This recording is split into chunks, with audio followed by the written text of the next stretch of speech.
Hello students, welcome to my YouTube channel ideal classes. Hello प्यारे बच्चों, नमस्कार। आपका हमारे इस यूट्यूब चैनल आइडियल क्लासेस में स्वागत है। स्टूडेंट, आज हम बात करेंगे कॉम्प्लेक्स नंबर। कॉम्प्लेक्स नंबर की सीरीज जो में आज 4-5 लेक्चर में हम कॉम्प्लेक्स नंबर की सीरीज को कंप्लीट करेंगे। कॉम्प्लेक्स नंबर बहुत ही इंपॉर्टेंट चैप्टर है, चाहे वो 10+2 BBA, BCA, BSc mathematics, MSc, diploma, polytechnic, बहुत सारे कोर्सों में कॉम्प्लेक्स नंबर बहुत ही इंपॉर्टेंट टॉपिक है। ठीक है स्टूडेंट, तो आज इसके हम फर्स्ट लेक्चर में बात करेंगे कॉम्प्लेक्स नंबर के डेफिनेशन, कॉम्प्लेक्स नंबर के जो है कॉन्सेप्ट और कॉम्प्लेक्स नंबर के बहुत सारे जो है फार्मूला जो कि कॉम्प्लेक्स नंबर को सॉल्व करने में बहुत ही जो है इंपॉर्टेंट रोल प्ले करते हैं। ठीक है स्टूडेंट, तो आइए हम बात करते हैं कॉम्प्लेक्स नंबर। कॉम्प्लेक्स नंबर के डेफिनेशन के बारे में बात करते हैं स्टूडेंट्स। तो डेफिनेशन में है कि a number of the form x plus iy where I equal to √-1 and small x comma y are both real number is called a complex number।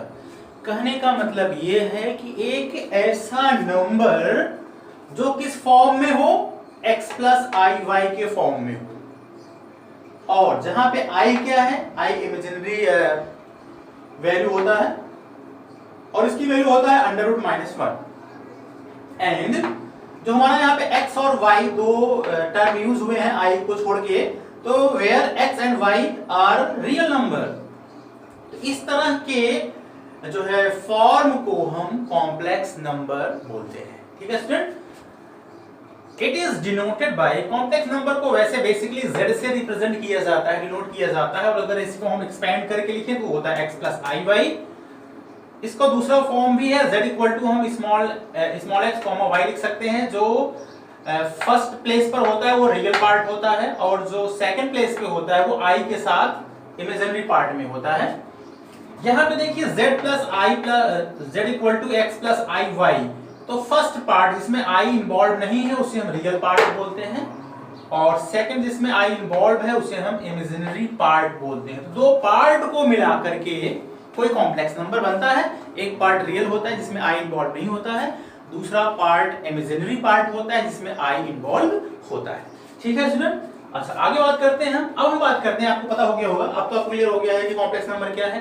Complex number एक ऐसे जो है फॉर्म होता है जो x प्लस आई वाई के form में होता है। x प्लस आई वाई के फॉर्म में कोई भी जो है नंबर है उसे हम कॉम्प्लेक्स नंबर बोलते हैं, जहां पे फर्स्ट पार्ट एक रियल पार्ट बोला जाता है, सेकंड पार्ट को इमेजिनरी पार्ट बोला जाता है। इमेजिनरी पार्ट वो होता है जिसमें i इन्वॉल्व होता है और रियल पार्ट वो होता है जिसमें i इन्वॉल्व नहीं होता है। ठीक है स्टूडेंट, अब हम बात करेंगे some important formulas of complex number.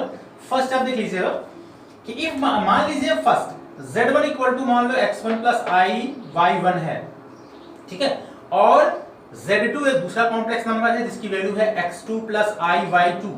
Then अगर इसे हम ऐड करें देन z1 प्लस z2, पहली बात तो दो या दो से अधिक कॉम्प्लेक्स नंबर का addition subtraction always complex number होता है, ये आप ध्यान रखिएगा स्टूडेंट। ठीक है, तो सब हम इसे दो कॉम्प्लेक्स नंबर है, यहाँ पे दो कॉम्प्लेक्स नंबर देखो, यहाँ पे एक z1 मान लिया हमने x1 प्लस i y1 और z2 मान लिया x2 प्लस i y2। जब इसे हम ऐड करेंगे ये हो जाएगा, देखो स्टूडेंट ये यहाँ पे हो जाएगा कि हम रियल पार्ट को रियल पार्ट के साथ ऐड करते हैं, तो x1 plus x2 real part देखो एक साथ, प्लस i इमेजिनरी पार्ट को इमेजिनरी पार्ट के साथ i y1 plus i y2 में i कॉमन लेके बाहर करेंगे तो ब्रैकेट बचेगा y1 प्लस y2। ये भी क्या है, कॉम्प्लेक्स नंबर है, क्योंकि देखो ये आपका रियल पार्ट रिप्रेजेंट कर रहा है, ये इमेजिनरी पार्ट रिप्रेजेंट कर रहा है। ठीक है, ओके स्टूडेंट, इसे हम लिख सकते हैं real part of complex number z, इसे imaginary part of complex number z। अब हम बात करते हैं कुछ प्रॉपर्टीज का। हमेशा आप ध्यान रखिए कि addition and multiplication of complex number is commutative. कहने का मतलब है कि कॉम्प्लेक्स नंबर का एडिशन और मल्टीप्लिकेशन कॉम्यूटेटिव लॉ को जस्टिफाई करता है, सेटिस्फाइड करता है। इट मींस कॉम्यूटेटिव लॉ क्या होता है, z1 plus z2 equal to z1 plus z2 equal to z2 plus z1, इसकी वैल्यू सेम होता है, कॉम्यूटेटिव लॉ होता है। मल्टीप्लिकेशन भी इसका जो है सेटिस्फाइड करता है, z1 into z2 equal to होता है z2 into z1। तो इसका multiplication and addition of complex number is commutative. ऐसे ही addition and multiplication of complex number is associative. कहने का ये मतलब है कि कॉम्प्लेक्स नंबर के एडिशन और कॉम्प्लेक्स नंबर का सब मल्टीप्लिकेशन एसोसिएटिव लॉ को क्या करता है, सेटिस्फाइड करता है। कैसे करता है, एसोसिएटिव लॉ में हमें 3 जो है कॉम्प्लेक्स नंबर लेंगे तो z1 प्लस ब्रैकेट में z2 plus z3 bracket close equal to z1 z2 first bracket में प्लस z3 बाहर, इनकी वैल्यू क्या होता है, इक्वल होता है, इसलिए ये एसोसिएटिव लॉ को फॉलो करता है। ऐसे ही मल्टीप्लिकेशन में z1 बाहर और ब्रैकेट में z2 plus z3 equal to z1 z2 एक ब्रैकेट में, ब्रैकेट के बाहर z3, ये इनकी वैल्यू जो है इक्वल होता है, इसलिए इसे हम multiplication and addition of complex number is associative, ये एसोसिएटिव लॉ को फॉलो करता है। अब हम बात करते हैं conjugate of complex number. Conjugate of complex number को हम z बार से रिप्रेजेंट करते हैं। किससे करते हैं स्टूडेंट, z बार से, ठीक है। अब मान लीजिए कि if z equal to x plus i y कोई कॉम्प्लेक्स नंबर है, इसका हमें कॉन्जुगेट फाइंड करना है, तो देन कॉन्जुगेट ऑफ z, जिसे हम z बार से रिप्रेजेंट करते हैं, इसका फॉर्मूला क्या हो जाएगा, देखो जो रियल पार्ट है वो रियल पार्ट तो सेम रहेगा, इमेजिनरी पार्ट के साइन को हम चेंज कर देते हैं। यहाँ पे देखो प्लस था, तो हम अगर यहाँ पे इसका कॉन्जुगेट निकालेंगे तो माइनस आई वाई हो जाएगा, ठीक है। एक एग्जांपल ले लेते हैं, if z equal to 3 minus 4i कोई कॉम्प्लेक्स नंबर है, इसका हमें क्या निकालना है, कॉन्जुगेट, इसका कॉन्जुगेट हो जाएगा z बार इक्वल टू 3, देखो रियल पार्ट तो सेम टू सेम लिख लिया, इमेजिनरी पार्ट जो है वो माइनस 4i है, तो यहाँ पे क्या हो जाएगा, जस्ट अपोजिट साइन चेंज हो जाता है, प्लस 4i हो जाएगा। ओके स्टूडेंट, आई होप आपको समझ में आ गया होगा। और फिफ्थ फॉर्मूले में चलते हैं, किसी भी कॉम्प्लेक्स नंबर के कॉन्जुगेट का अगेन कॉन्जुगेट वही कॉम्प्लेक्स नंबर होता है।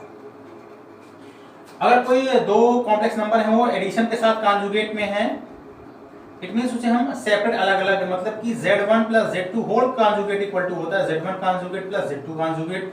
यही प्रॉपर्टी माइनस में भी अप्लाई होता है, ठीक है। अगर मान लीजिए, ठीक है ना, तो अगर मान लो z1 माइनस z2 का होल कॉन्जुगेट है तो उसे लिख सकते हैं z1 minus conjugate minus z2 conjugate. Multiplication में क्या होता है, z1 into z2 whole conjugate equal to होता है z1 conjugate into z2 conjugate. इसे हम सेपरेट लिख सकते हैं। एक फार्मूला और है जिसे आपको याद रखना है, z into z conjugate equal to होता है z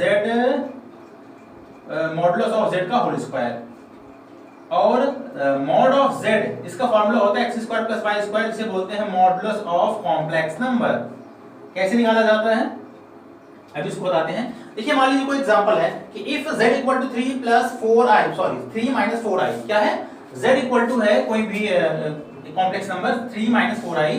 अगर इसका हमें मॉडुलस फाइंड करना है तो मॉड z इक्वल टू होता है क्या, x square plus y square, x मतलब रियल पार्ट 3 का स्क्वायर प्लस y की प्लेस पे क्या है -4, तो -4 का स्क्वायर, 3 का स्क्वायर 9 होता है, -4 का स्क्वायर 16 प्लस 16 हो जाएगा, दोनों ऐड हो जाएगा अंडर रूट 25, और इसका 25 का रूट निकालेंगे 5, तो मॉडुलस ऐसे निकाला जाता है स्टूडेंट। और अगर इसी का हमें क्या निकालना होता, इसका हमें कॉन्जुगेट निकालना होता, सॉरी कॉम्प्लीमेंट निकालना होता, z का कॉन्जुगेट, तो z कॉन्जुगेट इक्वल टू हो जाएगा 3, देखो यहाँ पे -4i था प्लस 4i, ठीक है स्टूडेंट। आई होप आपको ये समझ में आया होगा। अब हम बात करते हैं कि कॉम्प्लेक्स नंबर के क्वेश्चंस को करने से पहले एक टेबल आपको जरूर याद रखना है, क्योंकि हमें जो हम एंगल निकालते हैं कॉम्प्लेक्स नंबर में, तो हमें tan की जो है वैल्यूज पता होना चाहिए, रेडियन फॉर्म में भी और सिंपल फॉर्म में भी। तो ये टेबल हम बना दिए हैं, टेबल के tan थीटा का ही टेबल बनाया है, साइन और कॉस का नहीं बनाया है स्टूडेंट। तो ये एंगल्स है 0, 30 degree, 45 degree, 60 degree, 90 degree, 120 degree, 135 degree, 150 degree, 180 degree. तो अब ये आपका रेडियन के फॉर्म में है, ये वाली सेकंड रो रेडियन के फॉर्म में है, 0 को हम 0 ही लिखते हैं रेडियन फॉर्म में, 30 डिग्री को हम रेडियन फॉर्म में π/6 लिख सकते हैं, 45 डिग्री को π/4 लिख सकते हैं, 60 डिग्री को π/3 लिखते हैं रेडियन में, 90 डिग्री को π/2 में लिखते हैं, 120 को 2π/3 लिखते हैं, 135 को 3π/4 लिखते हैं, 150 डिग्री को लिखते हैं 5 पाई बाई 6 एंड 180 को लिखते हैं पाई। अब इसका tan की वैल्यू, तो 0 पे tan की वैल्यू 0 होता है, 30 डिग्री पे tan की वैल्यू 1/√3 होता है, 45 पे 1 होता है, 60 पे √3 होता है, 90 पे इनफाइनाइट होता है, 120 डिग्री पे जो है tan थीटा की वैल्यू -√3 होता है, 135 पे -1 होता है, 150 पे -1/√3 होता है और 180 पे 0 होता है। ठीक है स्टूडेंट, इतना आपको याद रखना है।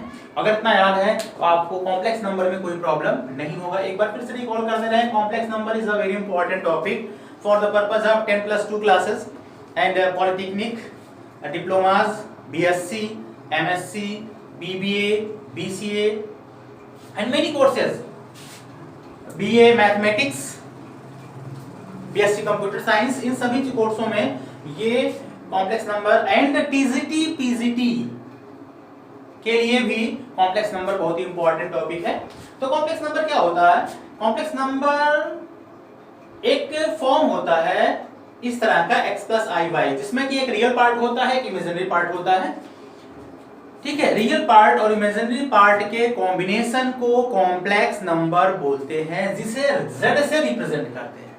ठीक है स्टूडेंट, ओके स्टूडेंट, तो ठीक है, आज इतना ही। आज हमने क्या बताया आपको? कॉम्प्लेक्स नंबर के बेसिक कॉन्सेप्ट को बताया, कॉम्प्लेक्स नंबर के बहुत सारे फॉर्मूले हमने बताया जो इसमें यूटिलाइज होगा। हमने tan का एक टेबल बताया आपको और बताया कि कॉम्प्लेक्स नंबर में हम कॉन्जुगेट कैसे फाइंड करते हैं, कॉम्प्लेक्स नंबर का हम मॉडुलस कैसे फाइंड करते हैं, कॉम्प्लेक्स नंबर में रियल पार्ट क्या होता है, कॉम्प्लेक्स नंबर में इमेजिनरी पार्ट क्या होता है, ये सब हमने आपको बताया। नेक्स्ट लेक्चर में हम इसके कुछ क्वेश्चंस करेंगे, तब तक अपना ख्याल रखिए। अगर आपको ये हमारा ये लेक्चर पसंद आया हो तो प्लीज लाइक करिए, सब्सक्राइब करिए, ज्यादा से ज्यादा शेयर करिए ताकि हर स्टूडेंट को इसका बेनिफिट मिल सके। और आप अपने कमेंट बॉक्स में जरूर लिख दीजिएगा आपको हमारा ये लेक्चर कैसा लगा। Okay student, thank you, take care, अपना ख्याल रखिए और क्वेश्चंस को करते रहिए। Okay student, thank you.